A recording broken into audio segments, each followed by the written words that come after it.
The Grand Archives of the Galactic Council held records of over 10,000 species' first ventures into interstellar warfare. High Archivist Villara had studied them all. The hive mind collectives with their perfectly synchronized battle formations. The crystalline Exorians, whose ships moved in mathematically precise patterns. The gaseous nebulans who fought wars using complex chemical equations. But nothing in her centuries of research had prepared her for humans. "Play it again," she commanded, her silver-scaled appendages twitching with a mixture of fascination and horror. The holographic display flickered to life, showing footage from humanity's first contact with hostile aliens. The Drachnid raiders had followed standard protocol, broadcasting their intent to raid the lone Earth cargo vessel. They had filed the appropriate forms, submitted their combat notification in triplicate, and waited the customary 30 minutes for the prey vessel to assume the prescribed defensive posture. Instead, the human ship had responded with what their logs described as blasting AC/DCs thunderstruck at max volume, while performing a series of maneuvers that made Vilara's inner gravitational organs lurch just watching them. "That's physically impossible," muttered her assistant, Torak, his photosynthetic fronds wilting in distress. Their ship's structural integrity should have failed during that turn. The G-forces alone. "Humans," Vilara responded, as if that single word explained everything. And increasingly, across the galaxy, it did. The footage continued. The Drachnid commander, following protocol, had transmitted the standard terms of surrender. The human captain's response was now preserved in the archives as Exhibit A of why the galaxy would never be the same. "Sorry, mate, can't hear you over the sound of how awesome this is going to be." What followed defied every known tactical doctrine in galactic history. The cargo vessel, rather than maintaining a proper distance as prescribed in the combat safety guidelines, had accelerated directly at the raider fleet. Their pilot had executed what they termed a drift around the lead vessel, using their own cargo of industrial lubricant as improvised space debris. "They weaponized their own cargo," Torak whispered in horror, "without filing any of the required forms for cargo repurposing during combat."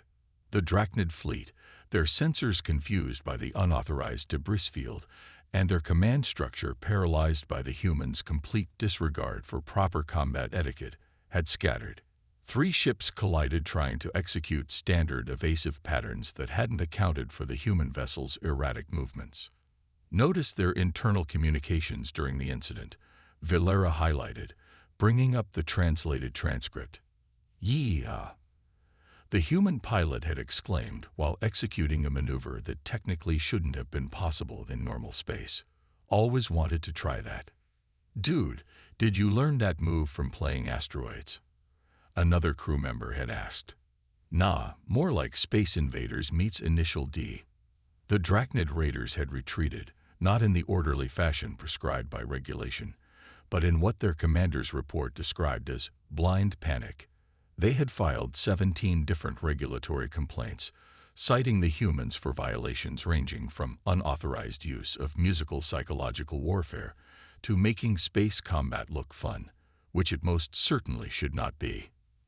Vilara paused the replay, her scales shifting to the deep blue of academic concern. "This single encounter forced us to create an entirely new classification system for warfare. Do you know what we called it?" Torak's fronds perked up. "The human protocol." "No," Vilara replied, bringing up a new document. "We tried to create a protocol, but they kept doing things that didn't fit any categorization. In the end, we simply labeled it humans gonna human and advised all species to prepare for the unexpected." The document showed the official Galactic Council advisory. "When engaging human vessels in combat, standard protocols may be disregarded as they will be ignored anyway. Prepare for tactics that defy both physics and common sense. Most importantly, do not expect them to take the situation as seriously as they should." "But how do we defend against that?" Torak asked, his scientific curiosity overcoming his horror. Vilara's scales shifted to the iridescent pattern that indicated wry amusement. "That's the beauty of it, young one. You can't. The humans have achieved what no other species in galactic history has managed. They've made warfare so unpredictable that most species simply choose not to engage them at all. And the ones who do, they learn very quickly why every combat manual in the galaxy now includes the warning. If humans appear to be having fun during battle, retreat immediately. The incident at Proxima Delta would forever change how the Galactic Council viewed human military capabilities. What started as a routine patrol by the hegemony's most prestigious battle fleet ended in what their historians would diplomatically call a significant tactical reassessment. Admiral Kovacs of the hegemony stood on his command deck, his chitinous exoskeleton gleaming under the strategic display's soft light. Before him, a holographic projection showed 3 human mining vessels that had strayed into contested space. His mandibles clicked in anticipation of an easy victory. Standard combat protocol transmission prepared. His communications officer announced, "Shall I begin the formal engagement sequence?" Kovacs had studied the reports about human combat irregularities, but surely 3 primitive mining vessels would follow proper procedure when confronted by 15 state-of-the-art warships. "Proceed." The lead human vessel's response came almost immediately, breaking every known communication protocol. It was, puzzlingly, just an audio clip from something called Disney's Mulan, followed by the text, "Let's get down to business." "They can't be serious," Kovacs chittered. "These are mining vessels. Scanning shows their only weapons are mining lasers and debris-clearing charges." The tactical officer's appendages waved in confusion. "Sir, they're forming a triangle formation, but it's not any recognized combat pattern. They appear to be dancing." Indeed, the 3 human ships had begun moving in what sensor logs would later identify as a synchronized choreography to the tune of something called Eye of the Tiger.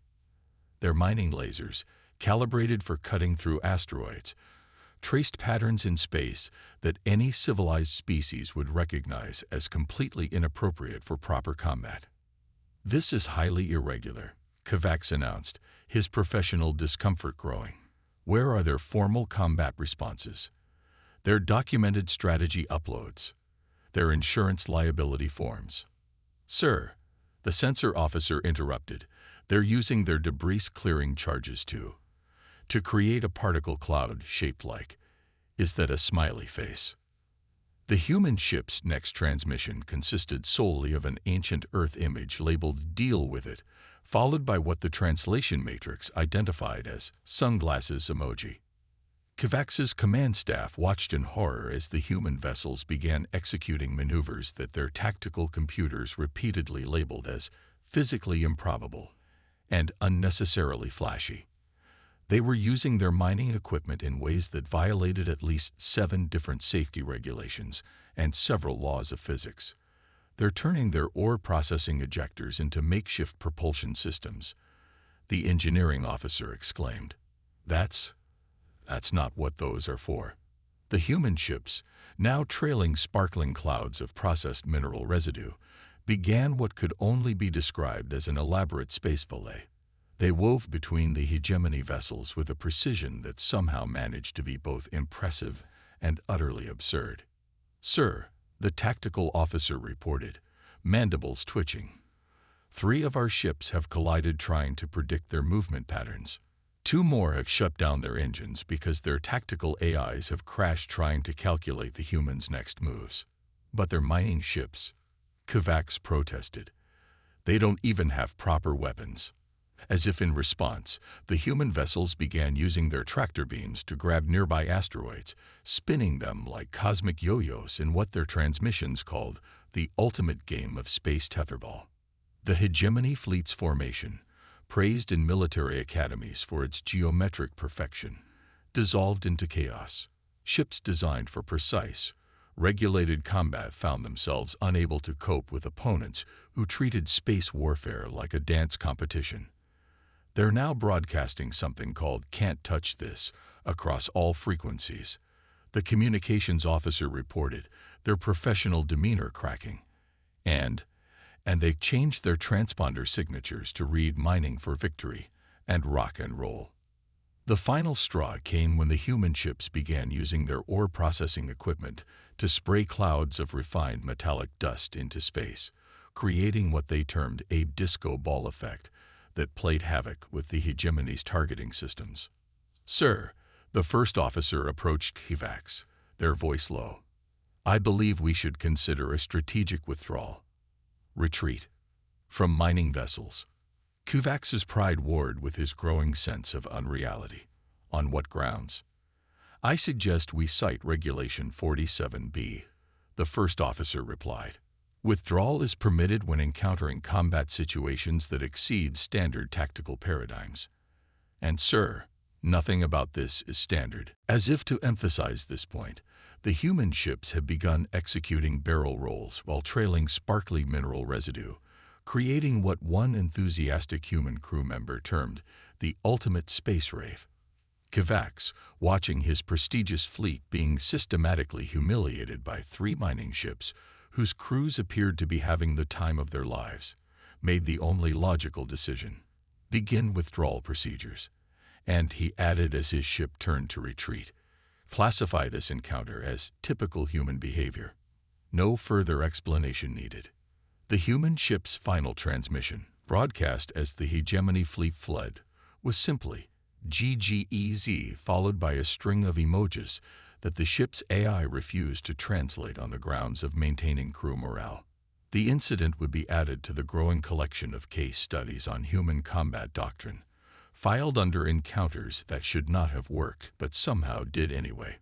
It became required reading at military academies across the galaxy, usually accompanied by a strong drink and a philosophical discussion about the nature of sanity in warfare.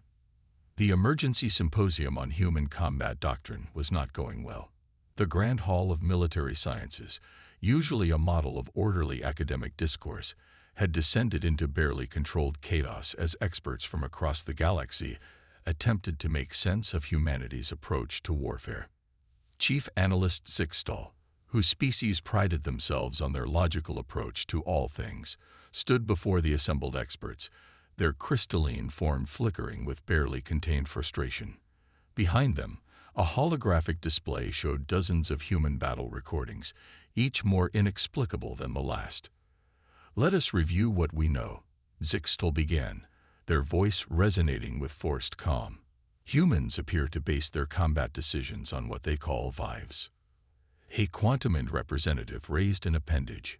"Could you define vibes for the assembly?" "We've been trying for months," Zixtal responded. "The closest we've come is a feeling about a thing that may or may not exist. Their military decisions often stem from what they term gut feelings, or, even more disturbingly, because it would be cool." The holographic display shifted to show a human frigate executing what its crew had dubbed the spicy wasabi maneuver. Several theoretical physicists in the audience had to look away. "Observe," Zixtal continued, "how they consistently achieve victory by doing things that should not, by any reasonable analysis, work. Our predictive models have completely failed because humans refuse to follow even their own established patterns." A military historian from the Silicon Consciousness raised their input probe. "Perhaps we could categorize their tactics based on historical precedent." "An excellent suggestion." Zixtal's crystalline form brightened momentarily. "Unfortunately, humans derive many of their combat strategies from something called action movies, fictional entertainment that routinely ignores the laws of physics. They then attempt to recreate these impossible scenarios in real combat situations." "And this works?" asked a bewildered strategic analyst. "With disturbing regularity," Zixtal confirmed. "We have documented cases of human vessels successfully executing maneuvers they saw in something called Fast and Furious in space. Their explanation was, and I quote, 'I thought it would look awesome.'" The display showed a compilation of human combat innovations: a cargo ship using its waste disposal system as an improvised propulsion device, a mining vessel converting its ore processing beam into what the crew called the ultimate space disco ball, a civilian transport somehow performing a maneuver that violated 3 different laws of thermodynamics. Note, Zixtal highlighted how humans consistently turn non-combat equipment into weapons. When questioned about this tendency, one human officer explained that anything can be a weapon if you're creative enough and physics isn't looking too closely. A member of the logical hierarchy raised an objection. But surely they must have some form of standard combat doctrine, some basic principles they follow. Zixtal's crystalline form dimmed in what the audience recognized as resignation. We found what they call their unofficial combat manual. It consists mainly of something called memes and a collection of quotes from their entertainment media. The first principle listed is, and I quote, "If it's stupid but it works, it isn't stupid." The assembly took a moment to process this. Several members had to engage their logic dampeners. Their approach to combat training is equally baffling, Zixtal continued. While most species focus on precision and consistency, humans actively encourage what they call thinking outside the box. When we attempted to locate this box for study, we were informed that the box is metaphorical and that the whole point is to pretend it doesn't exist. The holographic display showed a training exercise where human cadets had turned their simulation into what they called a space drift competition. Their instructors, rather than punishing this clear violation of protocols, had awarded extra points for style. Most disturbing of all, Zixtal's voice dropped to a concerned harmonic, is their attitude toward combat itself. While every other known species treats warfare with appropriate gravity, humans appear to view it as a form of entertainment. They have competitions for what they call most epic battle maneuvers. They give their combat operations names like Operation Eat Fleet and Project Hold My Beer. A psychological analyst's tentacles curled in distress. Are they not afraid? Oh, they experience fear, Zixtal confirmed.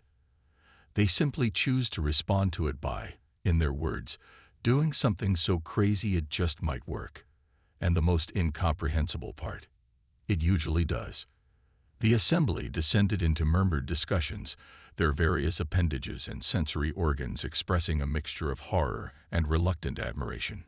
In conclusion, Zixtal's crystalline form pulsed with the glow of academic surrender. We must accept that traditional analysis of human combat doctrine is impossible. They have achieved what no other species has managed. They have made warfare so unpredictable that the only viable defense is to hope they're in a good mood. The symposium ended with the creation of a new military classification, human-style combat. It was left deliberately undefined, as any attempt to establish parameters would likely be invalidated by the next human innovation. The only advisory attached to it read, "If humans appear to be enjoying themselves during battle, retreat immediately. It's already too late." The Zaxthar Empire had made what military historians would later call a significant error in judgment. They had assumed that because humans approached warfare with apparent frivolity, they weren't capable of serious military action. The Battle of Orion's Edge would prove to be a costly education. High Commander Vextrix watched from the bridge of their flagship as the Empire's pride. A fleet of 300 warships moved into attack formation. The human defense force was significantly smaller, barely 50 ships, but they weren't retreating. In fact, they appeared to be rearranging themselves. "Enemy fleet is forming some kind of pattern," reported the tactical officer. "It doesn't match any known combat formation." "What are they doing?" Vextrix demanded. "According to their open communications, sir, they're arranging themselves to look like something called a smiley face when viewed from above." Vextrix's secondary hearts skipped a beat.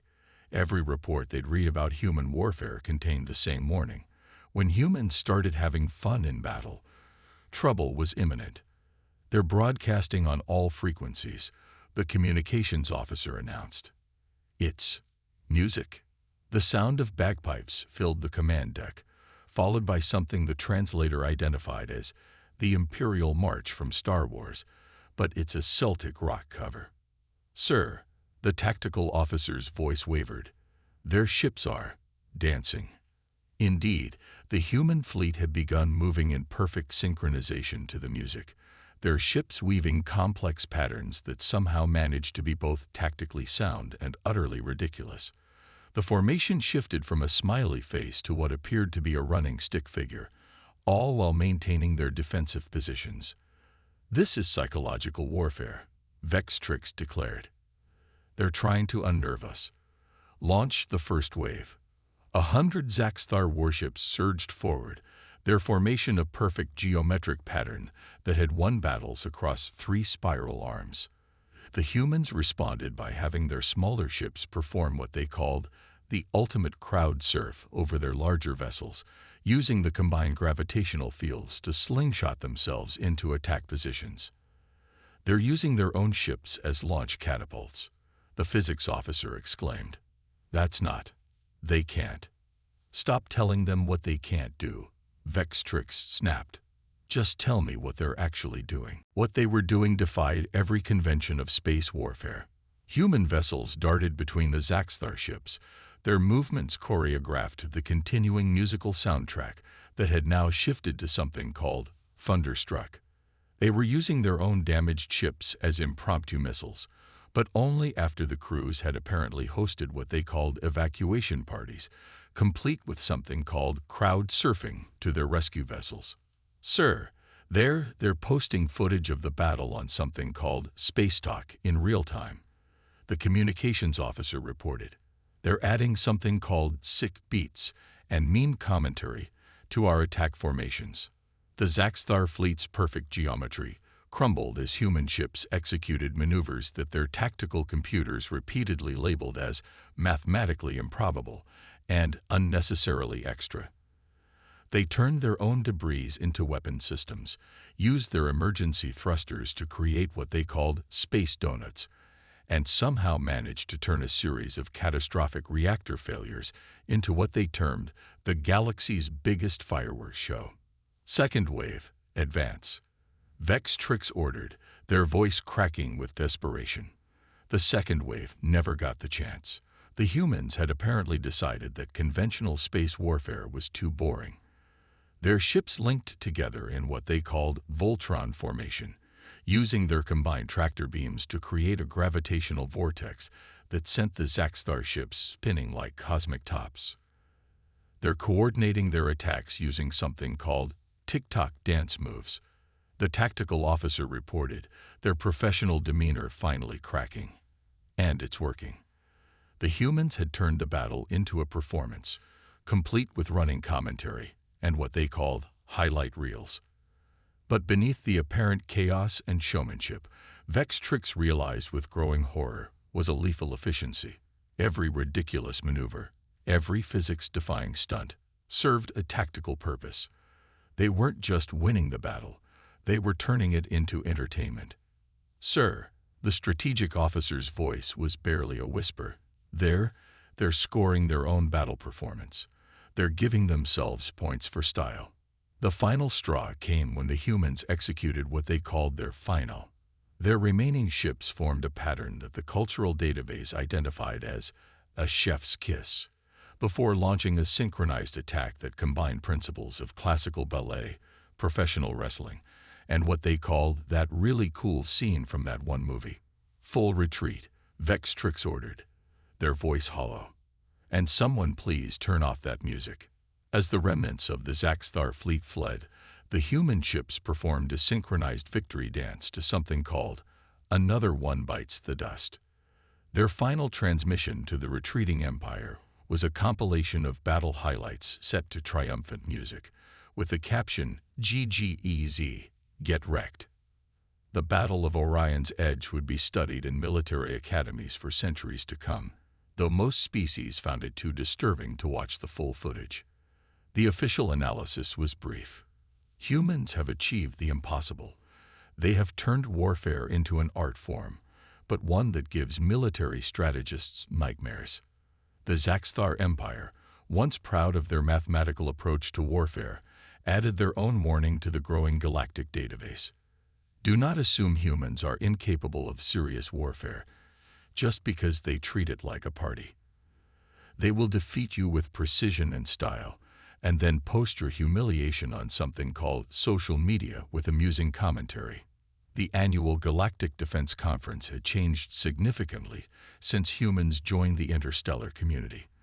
The once state affair, where military officials from across the galaxy discussed combat protocols and filed regulatory paperwork, had been forced to adapt to what one delegate called the human factor.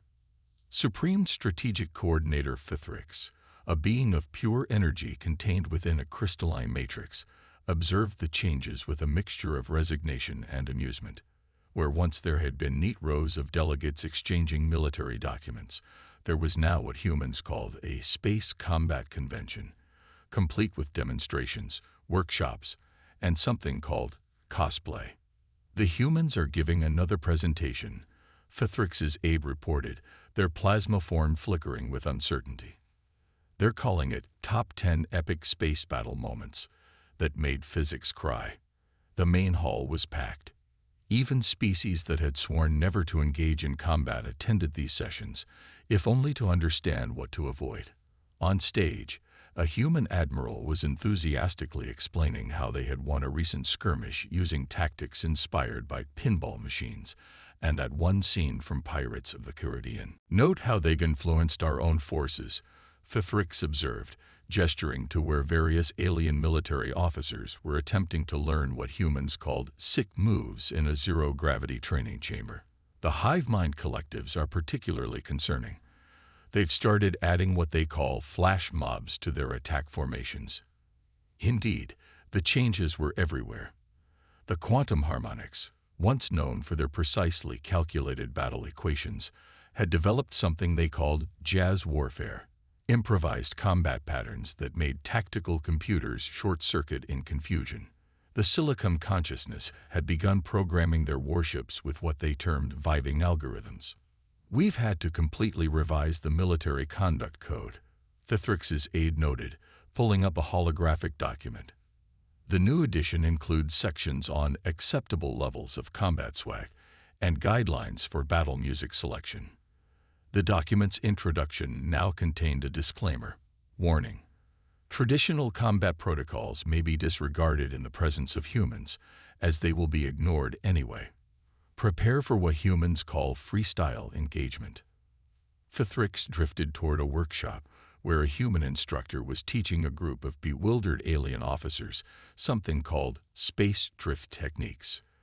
The session's title was "Why Calculate Trajectories When You Can Just Vibe?" The most remarkable thing, Fithrix mused, is how they've actually made warfare safer. It was true. Since humans had introduced their unorthodox approach to combat, galactic military casualties had dropped significantly. Most species, faced with the prospect of engaging in battle with humans, chose diplomatic solutions instead. Those who did fight found themselves forced to abandon rigid tactics in favor of adaptability, leading to more flexible and ultimately less lethal engagements. They've turned warfare into a form of cultural exchange, the aide observed, watching as a group of crystalline entity officers attempted to recreate something called Tokyo Drift with their battle cruisers. Though I'm still confused about why they insist on adding what they call soundtrack moments to every battle. The conference's main event was about to begin. A demonstration of joint human-alien military exercises. The human ships, decorated with what they called sick paint jobs, had somehow convinced their alien allies to participate in what they termed the ultimate space ballet. "Remember when warfare was predictable?" Fithrix asked nostalgically. "When you could calculate battle outcomes using pure mathematics. Those were simpler times," the aide agreed. "But you have to admit, it's never been more interesting." They watched as the combined fleet executed a maneuver that violated several laws of physics while staying perfectly synchronized to something called Bohemian Rhapsody. The alien ships, once rigidly adherent to tactical doctrine, now moved with what humans called style points. The Galactic Defense Council had finally given up trying to classify human combat techniques. Their official documentation now simply stated, "Human military doctrine exists in a quantum state of making it up as they go along while simultaneously knowing exactly what they're doing. Do not attempt to understand it. Simply accept that it works and prepare accordingly." A new section had been added to all military training programs: Applied Chaos Theory and Combat Creativity, or why sometimes you just need to wing it. It was consistently the most popular course, though it caused traditional military instructors severe distress. The conference concluded with what had become a tradition: the Galaxy's Got Combat Talent Showcase, where different species demonstrated their most innovative battle techniques. The winner would receive the coveted Most Epic Space Maneuver Award, though humans had been banned from competing after sweeping all categories 3 years in a row. We've come a long way, Thethrix reflected, watching a hive mind collective perform what they called a synchronized space heat to thunderous applause. Who would have thought that making warfare more entertaining would make it less terrible? The final entry in the updated Galactic Military Encyclopedia summed up the new era perfectly. The presence of humans has transformed warfare from a solemn exercise in military precision into what they call a vibe. While this development continues to cause existential crises among traditional military theorists, the galaxy has become a more interesting and surprisingly safer place. Just don't ask them to explain how their tactics work. Their standard response of, "It just does," has driven multiple physics departments to early retirement.